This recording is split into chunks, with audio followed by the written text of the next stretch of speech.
তখনই থ্যারন কাঁধে করে একজনকে নিয়ে আসে এবং বলে, আরে বাহ, এখানেও সব খালাস হয়ে গেছে। এরপর থ্যারন ওই লোকটিকে জিজ্ঞাসাবাদ শুরু করে। থ্যারন বলে, আচ্ছা ঠিক আছে, তো এখন বলো তোমরা আসলে কারা, আর তোমরা আমাদের উপর আক্রমণ কেন করেছো?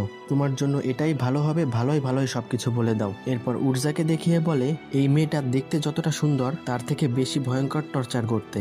লিজেকে দেখিয়ে বলে, এ তো ঘরের আসবাবপত্রকেও টর্চারের হাতিয়ার হিসেবে ব্যবহার করে, ছুরি, কাঁটা চামিচ আরও ইত্যাদির কথা বলে। সে প্রথমে তোমার শরীরের প্রত্যেকটি অংশে ক্ষত তৈরি করবে, তারপর সেই স্থানে লবণ ছিটাবে, তারপর তোমার আর্তনাদ শুনে খিটখিট করে হাসবে। তুমি এটা ভেবো না যে মরে গেলে তুমি এর থেকে বেঁচে যাবে। বাই দ্য ওয়ে গাইস, থ্যারনকে দেখে মনে হচ্ছে যেন কোনো বাংলা সিরিয়ালের ক্যারেক্টার।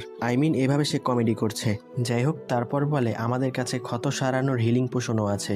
এরপর 2 নাম্বারটার নিষ্পাপ চেহারা দেখে দুধে দোয়া তুলসী পাতা মনে করো না। এই লোকদেরকে না বাঁচতে দেয় না মরতে দেয়। যখনই তোমার জ্ঞান হারানোর অবস্থা হয়ে যাবে তখনই সে তোমাকে হুঁশ ফেরানোর পোষণ পান করাবে, যেন তোমাকে আরো বেশি কষ্ট দিতে পারে। তারপর সময় আসবে যখন তুমি ভিক্ষা চাইবে, যেন আমি তোমার কষ্ট লাঘব করে দেই। কিন্তু আমি কোনো নির্দয় মানুষ নই, হোক সে শত্রু, আমি তাকে তো আর ডাইনিদের হাতে ছেড়ে দিতে পারি না। তখন লিজে আর উর্জা খেপে যায়। তারা বলে, তোমাকে পরে পিটাবো। Visit this channel for full video.